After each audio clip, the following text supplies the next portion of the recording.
नमस्कार जय जगन्नाथ। तो मुझे गोटे निरामिष मसला बनाऊे। मुझे जीरा नहीं धनिया पानमहुरी आउ चंदी नहीं यार माप कही दूसरी मुझे जीरा जीत नहीं धनिया तार अधा नहीं धनिया अधा पानमहुरी नहीं पानमहुरी अधा चंदी नहीं।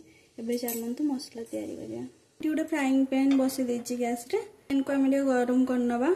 एबे काढ़ी रखा आमर जीरा धनिया ये सब आम देदेबा। मीडियम फ्लेम रे रखा लो करवानी कि हाई दबानी। ए लुण दौची लुण देले कौन हम ना मसला गोटे तार बास्नाटा जीरा धनियार बास्ना ये सब जीवनी भाजिले इंटैक्ट रहिबो। मसला टे भल कलर आसापी मुझे 5टा सुखिला लंका नहीं ताकू भी आम भाजी ना या सहित देखो तो आमर नहीं भल भाव भाजा हो गलानी।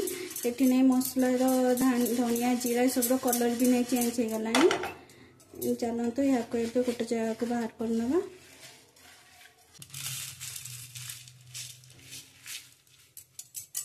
गोटे जगह को बाहर कर नहीं एबे या ठंडा हाँपाई आम कि समय रखा सागे सागे गरम गरम आम ग्राइंडिंग करवानी कि बाटवानी यहाँ ठंडा हाँपाई रखा।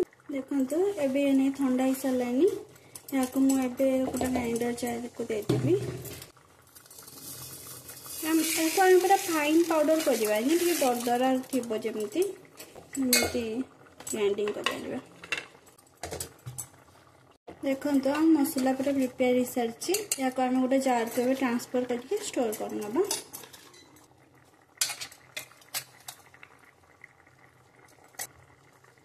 आप सब प्रकार तरकारी पकई पारे जमी डालमा घंट परिवा तरकारी जिते निरामिष तरकारी अच्छे सबुथ यूज कर।